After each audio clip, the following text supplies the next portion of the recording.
వాళ్ళు తిరుపతి వెళ్ళాలి, ఎస్ ఆ లడ్డు తీసుకురావాలి, తినాలి. 25 రోజులు పెట్టేవాళ్ళం సార్ ఇంతకుముందు. 2 రోజులు పెడితే బూజు వచ్చేస్తుంది. ఈ అమ్మాయి ఏందిరా అదే అనాలిసిస్ మన ల్యాబ్లో చేసామనుకో టీటీడీలో వాళ్ళు అప్రూవ్ అని ఇచ్చేస్తారు. నెంబర్ 1 నెయ్య 110% ప్యూరిటీ ఉంది అని చెప్పేస్తారు. చెప్పినప్పుడు ఏం చేస్తాడు సోర్స్ మేనేజర్, ఎలా చేయండి ట్యాంకర్ ఇన్సైడ్ ఎలా చేసేయండి, ప్రొడక్షన్లో పెట్టేసేయండి, నల్లిపై చేసేయండి, లడ్డు తయారు చేసేయండి, అమ్మేయండి అంటాడు. జరిగేది అదే. కానీ ఎప్పుడు దొరుకుతావు నువ్వు బయట? నేను మా ఫ్రెండ్స్ ఉన్నారు వైఎస్ఆర్సీపీ వాళ్ళు, పులివెందుల ఫ్రెండ్స్, ఏరా మనోడు వెళ్ళాడా అని అడిగా. అరే ఎక్కడన్నా మొత్తం తోక ముడుచు కూర్చున్నాడు, ఏం సంగతి సార్ నాకు అర్థం కాదు, ఎవడో రిపోర్ట్ ఇచ్చిరంట, నేను కూర్చున్నా. అరే ఇదే లీడర్ కావాల్సిన క్వాలిఫికేషన్. ఈడు సారీ చెప్పేయాలి, ఆడు సారీ చెప్పేయాలి. పవన్ కళ్యాణ్ గారు కూడా సారీ చెప్పాలని చెప్పి చాలా మంది అంటున్నారు. ఆయన ఏం సారీ చెప్పాలి సార్? వరదలు వస్తే 6 కోట్లు ఇచ్చాడని సారీ చెప్పాలా? ఇప్పుడు అధికారంలోకి వచ్చి కూడా వరదలు వచ్చిన తెల్లారే 6 కోట్ల రూపాయలు రాశాడంటే ఎవర్రా ఈయన? ఆన్లైన్లో రేట్స్ కన్నా బెటర్ ప్రైస్తో flight ticket bookings, hotel accommodations and travel tour packages. Blue skies tours and travels. Contact 6300963074. అన్న మీ పేరు? శ్రీనివాసరావు. హైదరాబాద్ అనా లేకపోతే ఆంధ్ర? లింగంపల్లి ఉడాకాలని హైదరాబాద్. నేను సెటిలర్ని ఇక్కడ హైదరాబాద్లో ఉంటాను. మేము యూట్యూబ్ ఛానల్ నుండి వచ్చాం. ఒక 1 మంత్ నుంచి చూస్తున్నారు టీటీడీ లడ్డు గురించి ఇష్యూ జరుగుతూనే ఉంది. అలాగే నిన్న సుప్రీంకోర్టు 10 క్వశ్చన్లు వేసిందనమాట. సో దేవుణ్ణి రాజకీయాల్లో తీసుకురాకట్టి అలాగే ఇవన్నీ కొట్టుబడేసినట్టు స్టేట్మెంట్ ఇచ్చింది సుప్రీంకోర్టు. ఎలా చూస్తారు అంటున్నారు మీ ఉద్దేశం బట్టి? సుప్రీంకోర్టు అనేది అత్యున్నత న్యాయస్థానం. మేము వాళ్ళు ఇచ్చేటువంటి శాసనాలను గౌరవిస్తాం, దానికి ఎటువంటి ఇబ్బంది లేదు. ఇది ఫైనల్ రిపోర్ట్ కాదని మేము అనుకుంటున్నామండి. ఎగ్జాక్ట్గా సుప్రీంకోర్టు వరకు తీసుకెళ్ళింది అప్పుడు పరిపాలించినటువంటి 5 సంవత్సరాల YSRCP government. No doubt about that. ఇంతకుముందు మేము తిరుపతి వెంకటేశ్వర స్వామి అంటే నా పేరే శ్రీనివాసుడు అంటే మా ఇంటిల్లి పోలేదు వెంకన్నబాబు లెక్క చూసుకుంటారు నన్ను కూడా. పోతా ఉంటే ఇంతకుముందు వెళ్ళినప్పుడు ఒక లడ్డూ తెచ్చేటోళ్ళం, 30 రోజులు పెట్టుకున్న బ్రహ్మాండంగా ఉండే. ఈ 5 సంవత్సరాలు వైఎస్ఆర్సీపీ గవర్నమెంట్ వచ్చిన తర్వాత వైఎస్ఆర్సీపీ అనేది ఒక గవర్నమెంట్, వాళ్ళ రూల్స్ అండ్ రెగ్యులేషన్స్ వాళ్ళు పెట్టుకుంటారు, నో డౌట్ అబౌట్ దట్. ఒక లడ్డూ తెస్తే 2 రోజులకే బూజు పట్టడం దారుణమైన పరిస్థితి. అక్కడికి వెళ్తే అంతా ఖాళీగా ఉన్న 48 గంటలు 60 గంటలు మమ్మల్ని వెయిటింగ్ చేయించడం అంటే హిందువుల మనోభావాలని ఎంత దారుణంగా దెబ్బతీసింది ఈ వైఎస్ఆర్సీపీ గవర్నమెంట్ అనేది నేను చెప్పడం కాదండి, పులివెందల నుంచి వాళ్ళ కార్యకర్తలే చెబుతున్నారు నాకు. ఇంత దారుణం మనం ఏనాడు చూడాల. ఇంతకుముందు మనం భోజనం చేస్తూ ఉంటే బ్రహ్మాండమైన ఒక కమ్మటి భోజనం దొరికేది. వెంకటేశ్వర స్వామి ఇష్టమనే వాళ్ళే అక్కడ అధికారంలో ఉండేటోళ్ళు, ఆ పోస్టుల్లో ఉండేటోళ్ళు. మరి వైఎస్ఆర్సీపీ జగన్మోహన్ రెడ్డి గారు వచ్చిన గవర్నమెంట్లో వెంకటేశ్వర స్వామి అంటే ఇష్టం లేని వాళ్ళని కూడా వీవీఐపీ పోస్టుల్లో పెట్టడం, దెబ్బతీయటం. మేము వెళ్ళినప్పుడల్లా ఎంత అనాగరికత జీవితం తిరుపతిలో మేము 5 సంవత్సరాలు చూసాం కానీ ఎప్పుడు చూడలేదు సార్. ఇది ఎప్పుడు పోతుంది అని మేము అనుకున్నాం కానీ ఆ తిరుపతి వెంకటేశ్వర స్వామి మరి ఈ రోజున వాళ్ళందరినీ కూడా ఆ తిరుపతి వెంకటేశ్వర స్వామి భూస్థాపితం చేయటం, 151 ఉన్న వాళ్ళని 11 మందికి తరలించటం, ఒక మంచి గవర్నమెంట్ వచ్చిందని మేము అనుకుంటున్నాం సార్. అలాగే పవన్ కళ్యాణ్ గారు అధికారంలో ఉండి ప్రూఫ్స్ అయిన తెప్పించుకోకుండా ఎలిగేషన్స్ ఎలా చేస్తారని చెప్పి చాలామంది అంటున్నారు. ఎగ్జాక్ట్లీ మీరు అడిగింది ఒకటండి. పవన్ కళ్యాణ్ గారు ఏమి ఇండివిజువల్గా ఒక గవర్నమెంట్ మీద తప్పు చేయాలని మేము అనుకోవట్లేదండి. ఎట్లా అంటే పవన్ కళ్యాణ్ గారు కూడా తను గెలిచినప్పుడు కూడా మేము చూసామండి, టీవీలో చూసాం. ఆ ఎమ్మెల్యేలు అందరినీ కూడా ఓడిపోయిన వైఎస్ఆర్సీపీని ఎక్కడా కూడా మీరు తక్కువ చేసి మాట్లాడితే మాత్రం క్రమశిక్షణ సంఘానికి చెప్పాడు, మేము నిర్దాక్షిణ్యంగా డిలీట్ చేస్తాం. వాళ్ళు చేసిన తప్పులు మనం చేయొద్దు. వాళ్ళు తప్పులు చేశారు కాబట్టి 151 నుంచి 11 మంది కూర్చోబెట్టారనేది మేము చూసాం, యూట్యూబ్లో న్యూస్లో చూసాం. మేము కామన్ మ్యాన్స్ అండి. చూసినప్పుడు మాకేమనిపించింది, ఎస్ ఈజ్ ద లీడర్ ఏమో అని అనుకున్నాం. మేము అనుకున్న తర్వాత కూడా ఒక చంద్రబాబు నాయుడు గారు క్వాలిటీ తగ్గిందని మెజారిటీ హిందూ మనోభావాలందరూ కూడా ఆయన కంప్లైంట్ చేసినప్పుడు ఆయన ఏం ఆలోచన చేసిండంటే ఎక్కడ తప్పు జరిగిందనేది ఆయన చేసి ఉండొచ్చు. In view of my experience 34 సంవత్సరాలు ఒక జనరల్ మేనేజర్గా పనిచేశాను కెమికల్ ప్లాంట్లో. వాట్ ఐ నో, ఒక మెటీరియల్ వచ్చినప్పుడు అక్కడ మనం అనాలిసిస్ చేస్తాం. యాజ్ పర్ టీటీడీ ఒక స్పెసిఫికేషన్స్ ప్రకారం శాంపిల్ తీసుకుంటారు, అనాలిసిస్ చేస్తారు, నో డౌట్ అబౌట్ దట్ అండి. చేసిన తర్వాత as per our specification if it is okay approved అని ల్యాబ్ కెమిస్ట్రీ చెబుతాడు, లోపలికి తీసుకుంటాం, ప్రొడక్షన్కి ఇష్యూ చేస్తాం, లడ్డూ తయారవుద్ది. కానీ లడ్డూ తయారైనప్పుడు ఆ క్వాలిటీ అనేది కుసించుకుపోయింది ఎందుకని భక్తుల మనోభావాలతో ముందుకు పోతా ఉన్నప్పుడు ఎక్కడ జరుగుతుందిరా అని సో మెనీ కంప్లైంట్స్ హిందూ సమాజం నుంచి లేటెస్ట్గా వచ్చినటువంటి గవర్నమెంట్కి మేము పంపించడం వాళ్ళు ఎక్కడ జరుగుతుంది అని సపోజ్ ఎక్కడ జరుగుతుందని అనాలిసిస్ చేసి ఒక నెయ్యి అనేది ఒకటండి ఒక తప్పు జరగాలి అంటే డబ్బులు పే చేసేవాడు మావోడే, స్టోర్స్ మేనేజరు మావోడే, ట్యాంకర్ సప్లై చేసేవాడు మావోడే, అనాలిసిస్ చేసేవాడు మావోడే. మట్టి వచ్చిందా మశానం వచ్చిందా 99% ప్యూరిటీతో సర్టిఫికేట్ ఇచ్చారంటే ఆడు ఇచ్చేస్తాడు ల్యాబ్ కెమిస్ట్. నీది నీకే నాది నాకే వాడిది వాడికే. ఈ దౌర్భాగ్య పరిస్థితిలో చేనే కంచి మేసినట్టు చేస్తే రిపోర్ట్ అనేది బయటికి ఎట్లా వస్తుంది, ఎప్పుడు వస్తుందో చెప్పనా? థర్డ్ పార్టీ అనాలిసిస్, ఎస్ ఆ శాంపిల్ తీసి గుజరాత్ పంపించారు. అసలు రియల్గా నెయ్యి వస్తుందా లేదా అని అక్కడ ఒరిజినల్ రిపోర్ట్ వస్తుందండి. అసలు దాంట్లో ఏముంది అన్నప్పుడు అప్పుడు వచ్చినప్పుడు ఇంత దరిద్రాలు ప్రతి ట్యాంకర్లో వస్తుందా? ఈ ముగ్గురు ఏకమై లోపలికి తీసేసుకుని లడ్డూ తయారు చేసేస్తున్నారా? 2 రోజుల్లో బూజు పడుతుందా? ఇది కదా దౌర్భాగ్యం అండి. ఎస్ అక్కడ జరుగుతున్నటువంటి రిపోర్టు చంద్రబాబు నాయుడు గారు కానీ పవన్ కళ్యాణ్ గారు కానీ ఇవాళ సుప్రీంకోర్టు అడిగింది. ఎస్ నెక్స్ట్ అంతా రెడీ చేసుకుంటున్నారు. వాళ్ళకి అన్ని ప్రూఫ్స్ ఉండొచ్చు, ప్రూఫ్స్ లేకుండా ఏమి ఎలిగేషన్ చేయరు కదా సార్. ఇవాళ అంటే సుప్రీంకోర్టు అడిగిన 10 క్వశ్చన్లకి గవర్నమెంట్ ఉన్న లాయర్స్ కూడా ఆన్సర్ చెప్పలేదని చెప్పి అంటున్నారు. లేదు తప్పకుండా. ఇప్పుడు మనం ఒక ఎలిగేషన్ ఎక్కడ తప్పు జరిగిందనేది వీళ్ళు అడిగారు. మెజారిటీ కోట్ల మంది పబ్లిక్ మనోభావాలకు సంబంధించిన ఈ లడ్డు ఎంత నాసిరకంగా ఎందుకు వస్తుందనేది అడగబట్టి అక్కడ ఉన్నటువంటి లేటెస్ట్ గవర్నమెంట్ ఎక్కడ జరుగుతుంది అనేది ఒక అనాలిసిస్ చేశారు, థర్డ్ పార్టీ అనాలిసిస్. అదే అనాలిసిస్ మన ల్యాబ్లో చేసామనుకో టీటీడీలో వాళ్ళు అప్రూవ్ అని ఇచ్చేస్తారు. నెంబర్ 1 నెయ్యి 110% ప్యూరిటీ ఉంది అని చెప్పేస్తారు. చెప్పినప్పుడు ఏం చేస్తాడు సోర్స్ మేనేజర్, ఎలా చేయండి ట్యాంకర్ ఇన్సైడ్ ఎలా చేసేయండి, ప్రొడక్షన్లో పెట్టేసేయండి, నల్లిపై చేసేయండి, లడ్డు తయారు చేసేయండి, అమ్మేయండి అంటాడు. జరిగేది అదే. కానీ ఎప్పుడు దొరుకుతావు నువ్వు? బయట పార్టీకి పంపించినప్పుడు అసలు what our specifications is like this. దీనిలో ఏమున్నాయంటే అమ్మో ఇంత దారుణాలు ఉండబట్టి 2 రోజులకే లడ్డు బూజు పట్టేస్తుందా అని అప్పుడు వచ్చిన డౌట్ను బట్టి ఈ పవన్ కళ్యాణ్ గారు కానీ ఈ చంద్రబాబు గారు కానీ సో ఇక్కడ జరుగుతుందని ఫైండ్ అవుట్ చేశారు. Yes no doubt about that. ఇండియాకి అత్యున్నత న్యాయస్థానం సుప్రీంకోర్టు, సుప్రీం ఈజ్ సుప్రీం తను చెప్పారు కాబట్టి వాళ్ళు అడిగిన దానిలో తప్పు లేదు. దానికి ప్రూఫ్స్ A to Z ఈ గవర్నమెంట్ దగ్గర ఉంటాయి కూడా.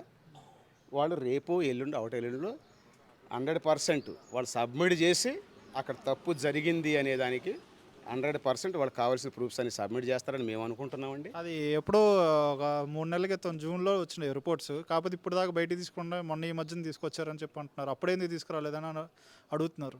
సార్ ఒకటండి, ఈ కొత్త గవర్నమెంట్ వచ్చింది కూడా 100 రోజులు కూడా కాలేదు. మా దగ్గర ఏమైనా ఉంటుందా సార్? వీళ్ళ దగ్గర ఏమైనా ఉంటుందా? పోనీ వాళ్ళ దగ్గర కాదు, వాళ్ళ ప్లేస్లో మనం వెళ్ళినా.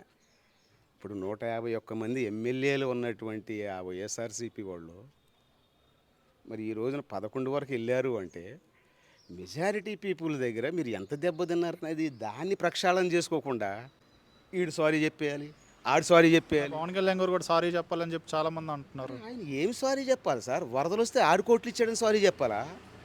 తన కష్టార్జితాన్ని ప్రజలకు పంచుతున్నాడని సారీ చెప్పాలా అని నాకు అర్థం కావట్లేదు. అంటే కులాలని మతాలని రెచ్చగొడుతున్నాడు పవన్ కళ్యాణ్ అని చెప్పి. అసలు ఆయన ఒకటండి, వైఎస్ఆర్సీపీ శ్రేణులకు కానీ అన్ని శ్రేణులు కూడా నాకు సమానమే సార్. శ్రేణులకు ఒకటే చెబుతున్నా సార్. ఆయన ఏమన్నాడు? హిందూయిజంలో జరుగుతున్న ఈ అన్యాయాలు 175 దేవాలయాలు బద్దలు కొట్టేసినా కూడా హిందూ సమాజం బయటికి రావట్లేదు. ఒకటే చెప్పాడండి, ఒక రికార్సైన హిందూ 10 మంది తురకోళ్ళని చంపేస్తే 20 మంది క్రిస్టియన్లను చంపేస్తే నువ్వు హిందూ కాదు అన్నాడు. ఎదటి మతాన్ని గౌరవించినప్పుడే నీ మత గౌరవం పెరుగుద్ది. ఎదటి మతాన్ని నేను మనస్ఫూర్తిగా గౌరవిస్తాను, కానీ నా మతం వరకు వస్తే మాత్రం నేను నిలబడతాను అన్నాడు. తప్పా సార్ ఇది? మాలాంటి వాళ్ళు తప్పు అనిపించలేదు, వాళ్ళకి ఎందుకు తప్పు అనిపిస్తుంది సార్? నాకు అర్థం కాదు. మీ ఇష్టారాజ్యంగా మాట్లాడారు 5 సంవత్సరాలు. ఆ రోజు మా వాళ్ళు కూడా మీకే ఓట్లు వేశారు. వేశారండి. మా ఊర్లో అన్నీ కూడా వైఎస్ఆర్సీపీకే. నువ్వు చేసిన దరిద్రాన్ని చూసి మరి అందరూ రివర్స్ అయ్యారు. దాన్ని ఎలా ప్రక్షాళన చేసుకుని పార్టీని ఎలా బతికించాలో ఆ అధ్యక్షుల వారు కానీ ఒకటి సార్. ఆ అధ్యక్షుల వారు నిన్న తిరుపతి వెళ్తానని ప్రగల్భాలు పలికాడు. తిరుపతి వెళ్ళొచ్చు కదా, డిక్లరేషన్ మీద సంతకం 100 డిక్లరేషన్ పెట్టని సంతకం పెడతానని వెళ్ళొచ్చు కదా. ఎందుకు భయపడిపోయి ఆగిపోయావు? ఎందుకు భయపడిపోయావు నువ్వు? అది కాదు కరెక్ట్. జగన్ గారు వెళ్తారేమో అనుకున్నాం. నన్నెవడరా ఆపేది?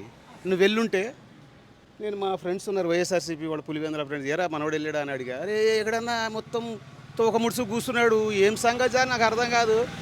ఎవడో రిపోర్ట్ ఇచ్చిరంట, నేను కూర్చున్నా. అరే ఇదే లీడర్ కావాల్సిన క్వాలిఫికేషన్? ఇది తప్పు చేయలా. ఎస్ మీరు 100 పత్రాలు పెట్టుకోండి, 100 సంతకాలు పెడతా, what is wrong in that అని వెళ్ళాలి లీడరు. ఒక వీడియో వచ్చింది సార్, ఒక చేపల మార్కెట్ లెక్క. దీనికి ఎంత పెడదాంరా? 1500 పెడదాం, 200 పెట్టి, 2000 పెట్టి, 3000 ఏంది ఇది? అది రూమ్స్ అక్కడ ఉన్న తిరుపతిలో రూమ్స్ అవన్నీ. ఏం నాకు అర్థమవుతలేదు. నేను చేపల మార్కెట్ అనుకుంటున్నాను. కాదు సార్, ఇదేమో చేపల మార్కెటా? 3000 పెట్టు, 4000 పెట్టు, 5000 పెట్టు. ఇదేంటి? నాకు వీడియో చూస్తే అరే నేను శ్రీనివాసుడిని, నా తిరుపతి వెంకన్నబాబు దగ్గర ఎంత దారుణమా, దీన్ని ఏదైనా అది నా వల్ల కాదు సార్. రియల్గా పబ్లిక్లో వచ్చినటువంటి దారుణమైన వ్యతిరేకతను జగన్మోహన్ రెడ్డి గారు మూట కట్టుకున్నాడు. జగన్మోహన్ రెడ్డి గారు మీకు ఒకటే చెప్తున్నా, ఇప్పటికైనా నీ పార్టీలో ఉన్న కొంతమంది దుర్మార్గుల వల్ల, దరిద్రుల వల్ల నువ్వు భ్రష్టపట్టావు. ఇప్పటికే ఆళ్ళమాటే ముందుకెళ్తే నువ్వు భూస్థాపితం అవుతావు. చాలామంది ఏమన్నారంటే పవన్ కళ్యాణ్ చంద్రబాబు నాయుడు గారు ఇచ్చింది ఒక స్టేట్మెంటే, అది కూడా కలిపి ఉంటారేమోనని అని అన్నారు. కాకపోతే పవన్ కళ్యాణ్ బయటకు వచ్చి ఓవర్ యాక్షన్ చేయడం కానీ, ఓవర్గా రియాక్ట్ అవ్వడం కానీ, దీనివల్ల మొత్తం ఇండియాకి మొత్తం బ్యాడ్ నేమ్ వచ్చింది టీటీడీకి. లేదండి ఇవాళ పవన్ కళ్యాణ్ గారు తీసుకున్న నిర్ణయం వల్ల హిందూ సమాజానికి ఒక బాస్ దొరికాడేమో అనిపిస్తుంది. అసలు సాక్షాత్తు సెంట్రల్ గవర్నమెంట్ ఈ రోజున అమిత్ షా కూడా హిందూ బోర్డు కోసం ప్రతిపాదన చేశాడు అంటే పవన్ కళ్యాణ్ గారి వల్ల నిజంగా ఆయన ఏమన్నారండి? మీ మతాలను నేను గౌరవిస్తా, మీ ప్రాంతాలను నేను గౌరవిస్తా, కానీ నా మతాన్ని నేను గౌరవించండి, కానీ నా మతం వరకు వస్తే నుంచుంటాను అన్నాడు. కానీ ఒక హిందూ సమాజం కోసం ఈ రోజున ఎంతోమంది పెద్ద పెద్ద పెద్ద పెద్ద స్వాములందరూ బయటకు వచ్చారు ఆయన స్టేట్మెంట్ని బట్టి. ఎస్ మాకంటూ ఒక నాయకుడు ఉన్నాడు అని. సార్ మేము హిందువులు సార్, నా ఫ్రెండ్స్ క్రిస్టియన్స్ ఉన్నారు, ముస్లిమాన్స్ ఉన్నారు. వాళ్ళ మనోభావాలు మేము గౌరవిస్తాం, వాళ్ళ ప్రాంతాన్ని మేము గౌరవిస్తాం, తప్పకుండా మా ప్రాంతాన్ని గౌరవిస్తాం. ఇండియాలో హ్యాపీగా ఫ్రెండ్లీగా బతుకుతున్న మాటే కదా సార్ ఆయన చెప్పింది. ఇలా తలకి ఎక్కదా? ఇలా తలకి ఎక్కదా అసలు? ఇప్పుడు ఆయన వల్ల టీటీడీకి బ్యాడ్ నేమ్ వచ్చిందని చెప్పి అంటున్నారు. చాలా తప్పండి. టీటీడీ అనేది వాళ్ళ ప్రక్షాళన జరుగుతుంది. లాస్ట్ 5 సంవత్సరాలు ఎంత అన్యాయం జరిగిందో మా కళ్ళతో మేము చూసి రియల్గా myself also I would like to bring to your notice sir. మొన్న వెళ్ళా, అసలు కనీసం ఇంకా తిరుపతి రావటం నాకు అవసరమా అన్నంతవరకు నన్ను తీసుకొచ్చాడు. ఇయర్లో లాస్ట్ ఇయర్ అండి, లాస్ట్ ఇయర్ మొన్న వైఎస్ఆర్సీపీ గవర్నమెంట్ అధికారంలో ఉన్నప్పుడు నేను వెళ్తే ఏంటి సార్ అంటే అక్కడ ట్యాక్సీ వాళ్ళు కానీ ఏళ్ళు కానీ, అయ్యా ఇంకా జరుగుద్ది ఇంకో 5 సంవత్సరాలు వస్తే అంటే, అమ్మా సాక్షాత్తు పెద్ద తిరుపతి వెంకన్న బాబుకి ఇంత దారుణాలు జరుగుతున్నాయి కాబట్టి ఈడు రాకూడదు అనేది ఎవడ శక్తిలో వాడు శక్తి వంచన లేకుండా కష్టపడి 151 మందిని 11 మందికి గర్భగుడిలో కూర్చోబెట్టారు. ఇప్పటికీ వాళ్ళకి బుద్ధి రావట్లేదు. వైఎస్ఆర్సీపీలో ఉన్న మెయిన్ లీడర్లు అందరూ కూడా జనసేనకి వెళ్తున్నారు. జనసేన టీడీపీయా, బీజేపీయా, వైఎస్ఆర్సీపీ అని నేను అంటలేనండి. కానీ ఒకటి, ఎక్కడ మంచి జరిగితే దానికి మేము నుంచుంటాం తప్పకుండా సార్. వైఎస్ఆర్సీపీకి మనం ఓట్లేసి గెలిపించాం, జగన్మోహన్ రెడ్డి అంటే ఇష్టంతో గెలిపించాం. కానీ ఆయన చేసుకుంది ఏంటి? ఆయన వెనకాల ఉన్న 10 మంది దుర్మార్గులు చేసిన పనులు ఏంటి? వాళ్ళ వల్ల ఈయన బయలుదేడా, ఈయన వల్ల ఆయన బయలుదేడా. ఎప్పుడైనా కరెక్ట్ అయ్యి పార్టీని స్ట్రెంథన్ చేసుకుంటే మంచిదనేది ఒకటి. పవన్ కళ్యాణ్ గారి వల్ల హిందూ సమాజం ఒక తాటి మీదకు వచ్చిందని సాక్షాత్తు సెంట్రల్ గవర్నమెంట్, తెలంగాణలో ఉన్న మాలాంటి వాళ్ళం కూడా ఎస్ ఎవడో ఒకటి నడుము కట్టుకోవాలి, ఆ నడుము ఈయన కట్టుకున్నాడా అని అనుకుని మేము ఇవాళ కొంతవరకు ఉన్న హిందూ సమాజాన్ని మేము ఆయనకి ట్రాన్స్ఫర్ అయ్యే పరిస్థితి తీసుకొస్తున్నారు వీళ్ళు. ఎస్ ఈజ్ ద మ్యాన్ కరెక్ట్గా. అసలు ఆయనకి ఏం అవసరం ఉంది సార్? ఆయనకి ఏం అవసరం ఉందని కరెక్ట్ మాట్లాడుతున్నాడు. ఇంకా రకరకాలుగా ఏదో యూట్యూబ్లో పెడతా ఉన్నారు, అవి మేము వినలేకపోతున్నాం. ఐఎమ్ వెరీ సారీ అండి. మేము అన్నీ చూస్తాం, ఏది మంచి ఉంటే కామన్ మ్యాన్గా మేము దాన్ని ఫాలో అవుతూ ఉంటాం. తప్పకుండా వైఎస్ఆర్సీపీ వాళ్ళు వాళ్ళ పార్టీని ప్రక్షాళన చేసుకోమనండి. ఇవాళ చేస్తుంది పవన్ కళ్యాణ్ గారు కానీ టీడీపీలో జరిగిన తప్పని మేము అనుకోవట్లేదు. పవన్ కళ్యాణ్ గారు ఎస్ సుప్రీంకోర్టు చెప్పింది, గౌరవిస్తాం. రేపు పొద్దున వీళ్ళకి సంబంధికులంతా కూడా ప్రూఫ్స్ అన్నీ చేసుకొని they have to submit it in court అండి. మనకు అనుగుణంగా తప్పకుండా. చాలామంది ఏమంటారంటే laddu issue topic divert issue లాగా, అంటే పథకాలు ఇస్తా ఉన్నారు, పథకాలు ఇవ్వలేదు. అదే గుడివల్లేరులో ఒక ఇష్యూ జరిగింది హాస్టల్లో, లేడీస్ హాస్టల్, అది అలాగే వరదలు, ఇవన్నీ డైవర్ట్ చేయడానికి లడ్డు ఇష్యూ తీసుకొచ్చారని చెప్పి. ఒకటి మీకు చెబుతున్నాను, వరదలు వచ్చినాయి, విత్ ఇన్ ద 1 వీక్ లోపల సెట్టెడ్ జరిగిందా లేదా? ఈయన ఏదో అంటాడు. అసలు మేము కృష్ణా జిల్లా వాసులు అండి, ఆ బుడమేరు మీద గేట్లు ఎక్కడ సార్ నాకు అర్థం కావట్లేదు. ఈయనేదో ఆయన పాపం స్క్రిప్ట్ చదువుతాడు జగనన్న. జగనన్న ఫస్ట్ రిపోర్ట్ తీసుకోవే నువ్వు. బుడమేరు మీద గేట్లు ఎక్కడ ఉంటాయన్న నాకు అర్థం కాదు. నేను దినాము గుడివాడ నుంచి హనుమాన్ జంక్షన్ నుంచి దినాము నేను పోయేటోడిని. బుడమేరు మీద గేట్లు ఉండవు. ఈ చంద్రబాబు ఏదో ఇల్లు కట్టుకున్నాడు, ఆడి పూలిపోతుందని చెప్పి అటు ఇటు ఇవన్నీ కాదులే. కానీ కాకమ్మ కథలో 1 వీక్లో నడుం కట్టుకున్నారు, సమస్య సాల్వ్ చేశారు. తప్పకుండా ఈ 5 సంవత్సరాల్లో సీమాంధ్ర పోగొట్టుకున్న ప్రతిఫలాలు, సీమాంధ్రలో లాస్ట్ 5 సంవత్సరాల్లో ఏం పోగొట్టుకున్నారో విడదీసిన ఆ రాష్ట్రాన్ని నడుం కట్టుకున్నటువంటి పవన్ కళ్యాణ్ గారు కానీ, బీజేపీ కానీ, చంద్రన్న కానీ బ్రహ్మాండంగా ముందుకు తీసుకెళ్తారు. నేను కూడా ఒకటండి, ఒక అడ్వైజ్ చేయగలను వైఎస్ఆర్సీపీ పార్టీ వాళ్ళకి. మీరు కూడా చక్కగా ఏదైనా ఉంటే మంచి అడ్వైజులు ఇవ్వండి, తప్పలేదు. రేపొద్దున మీరు రావచ్చేమో ఏమో, అంతేగాని పొదుగు కోసుకు పాలు తాగే పరిస్థితులు మీరు వెళ్ళకూడదు. తప్పు ఎందుకు జరిగింది 151 నుంచి 11 మందికి ఎందుకు వచ్చారనేది మిమ్మల్ని మీరు అనాలిసిస్ చేసుకోకుండా కొండగాల్చి గుడ్డగాల్చి నెత్తిన దొబ్బే పరిస్థితి తీసుకొస్తే ఆ 11 మంది ఉండరు. ఉన్న వాళ్ళందరూ కూడా వెళ్ళిపోతూ ఉన్నారు. మెయిన్ వాళ్ళందరూ కూడా జారుకుంటున్నారు. ఉదాహరణకి జగ్గైపేట ఎమ్మెల్యే సామినేని ఉదయభవన్ జమ్, బాలినేని సీనన్న జమ్, వంగ గీత జమ్, దొరబాబు గారు జమ్, తోట త్రిమూర్తులు కూడా వస్తే తీసుకుంటాం తప్పకుండా. కిలార్ రోసే గుంటూరు జిల్లా నుంచి ఎందుకు వస్తున్నారు సార్ వాళ్ళంతా? పవన్ కళ్యాణ్ దగ్గర ఏముంది సార్? పవన్ కళ్యాణ్ దగ్గరికి వస్తే అంతా ఖర్చు పెట్టాలి. ఇప్పుడు అధికారంలోకి వచ్చి కూడా వరదలు వచ్చిన తెల్లారే 6 కోట్ల రూపాయలు రాశాడంటే ఎవర్రా ఈయన? రూపాయి ఖర్చు పెట్టాలంటే ఆ రోజు స్వతంత్ర సమర యోధులు ఖర్చు పెట్టారు రూపాయి. వాడు ఏ పొలిటీషియన్ జేబులో రూపాయి తీలేదే. జమీందారులు అప్పుడే జమీందారులు స్వతంత్ర సమర యోధులు మన వాళ్ళందరూ స్వతంత్రం కోసం పోరాడుతున్నారని చెప్పేసి రూపాయి తీశారు. కానీ ఈ రోజున మరో స్వతంత్ర సమర యోధుడు పుట్టాడని సాక్షాత్తు నరేంద్ర మోడీ అన్నాడు కదా సార్. మరి ఇంక మనం ఏంటి sir?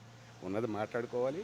Jaganmohan Reddy garu, I would like to bring to our notice, please మీ పార్టీని స్ట్రెంథన్ చేసుకోండి. మీ దగ్గర ఉన్న దుర్మార్గులను కొంతమందిని దూరం పెట్టుకోండి. తప్పకుండా మీరు ముందుకెళ్తారు. ఫైనల్గా చెప్పండి, అందులో ఫ్యాట్ కలిసిందా లేదా అంటారు లడ్డూలో? 110% అక్కడ మిస్యూజ్ జరిగింది అని నాకున్నటువంటి నాలెడ్జ్ని బట్టి. 34 సంవత్సరాలు జనరల్ మేనేజర్గా నేను పనిచేశాను కెమికల్ ప్లాంట్లో. ఇంత తక్కువకి కోడేయటం, అసలు ఒరిజినల్ కాస్ట్ అంతుంటే ఇంత తక్కువగా వేసినప్పుడు ఏం జరుగుద్దంటే అక్కడ సప్లయర్కి వీళ్ళు చెబుతారు అంత వైట్ అయినప్పుడు చేనే కంచి వేసినప్పుడు ఎవరు సార్ తీసుకొచ్చేది? ఎవరు తీసుకొస్తాడు? వైట్ అయినా బయటికి వెళ్ళినప్పుడు బయట అనాలిసిస్ చేసినప్పుడు అప్పుడు ఒరిజినల్ రిపోర్ట్ వస్తుంది. ఇప్పుడు ఒరిజినల్ రిపోర్ట్ వచ్చింది కాబట్టి ఒరిజినల్ రిపోర్ట్ ఎగైనెస్ట్గానే చంద్రబాబు గారైనా పవన్ కళ్యాణ్ గారైనా స్పందించారు తప్ప వాళ్ళు ఏమైనా ఇద్దరు అనాలిసిస్ చేశారా? చేయలేదు కదా. బయట నెంబర్ 1 క్వాలిటీ కంట్రోల్ రిపోర్ట్కి పంపించి అసలు ఏం జరుగుతుంది, లడ్డు ఎందుకు ఎంతో అని చెప్పినప్పుడు వాళ్ళు చేసిన తర్వాత ఇవన్నీ బయటకు వచ్చినాయి, దాన్ని స్పందించారు. సుప్రీంకోర్టు ఇచ్చింది. తప్పకుండా వాళ్ళ దగ్గర ఉన్న ఆధారాలన్నీ కూడా 110% సబ్మిట్ చేయాలి. ఇవాళ ప్రక్షాళన జరుగుతుంది టీటీడీ. మాకు అనిపిస్తూ ఉంది మళ్ళీ వెళ్ళాలని కూడా మాకు కోరికలు పుట్టేసినాయి. ఇప్పుడు మళ్ళీ తిరుపతి వెళ్ళాలి, మళ్ళీ చూడాలని ఇవాళ కోరిక పుట్టింది. రియల్గా I would like to bring real అండి. మాకు ఇవాళ అనిపిస్తుంది, వెళ్ళి నేను చూడాలనిపిస్తుంది నాకు. ఇవాళ తిరుపతి వెళ్ళాలి, ఎస్ ఆ లడ్డు తీసుకురావాలి, తినాలి. 25 రోజులు పెట్టేవాళ్ళం సార్ ఇంతకుముందు. 2 రోజులు పెడితే బూజు వచ్చేస్తుంది. అమ్మాయి ఏంద్రా ఈ బాధ, ఎందుకురా ఇట్లా చేస్తున్నాడు? తెలిసి జరుగుతుందా, తెలియకుండా జరుగుతుందా? ఈ దుర్మార్గాన్ని అంతం చేయటం కోసం ఇవాళ నడుం కట్టుకుందని అనిపిస్తూ ఉంది మాకు. ఆ గవర్నమెంట్, అక్కడ ఉన్న గవర్నమెంట్ తప్పకుండా బ్రహ్మాండంగా రాబోయే రోజుల్లో తిరుపతి దేవస్థానానికి పూర్వ వైభవం వస్తుందని కామన్ మ్యాన్గా నేను ఆశిస్తున్నాను సార్. ఆ తిరుపతి వెంకన్నబాబు పేరే పెట్టుకున్న నా పేరు శ్రీనివాసుడే సార్. రేపొద్దున అన్ని సాక్ష్యాధారాలతో సార్ సుప్రీంకోర్టుకి సబ్మిట్ చేస్తారు. వాళ్ళు బ్రహ్మాండంగా బయటకు వస్తారు, అక్కడ బ్రహ్మాండంగా డెవలప్ చేస్తారు. జగన్మోహన్ రెడ్డి గారికి మాకు చెప్పేది ఒకటే రిక్వెస్ట్ సార్, ఇక్కడ చిల్లర కొడుకుల్ని, చిల్లర పంచాయతీలు మీరు చేయకండి సార్. ఇంకా మీకు జ్ఞానోదయం కాకపోతే మా వాళ్ళ పులివెందుల నుంచి మా పిల్లలే నాకు ఫోన్ చేస్తూ అసలు తిరుపతి వెళ్ళలేడు ఈడే మొగోడరా అని వాళ్ళే తిడుతున్నారు సార్. నువ్వు తిరుపతి వెళ్ళాలి కదా సార్, 100 పత్రాలు అయినా పెట్టండి, సంతకం పెడతానని అడగాలి కదా. నన్ను ఎవడు రాపేదని వెళ్ళాలి కదా మొగోడు పోయి ఉంటే. మరి ఎందుకు ఆగిపోయావు సార్? ఎవడు ఆపేశాడు సార్? పవన్ కళ్యాణ్ ఆపేశాడా? చంద్రబాబు ఆపేశాడా? బీజేపీ ఆపేసిందా? లేదు. మీరు చేసే ఆ రాజకీయాలు మానేయండి, కొత్త రాజకీయం స్టార్ట్ చేసుకోండి.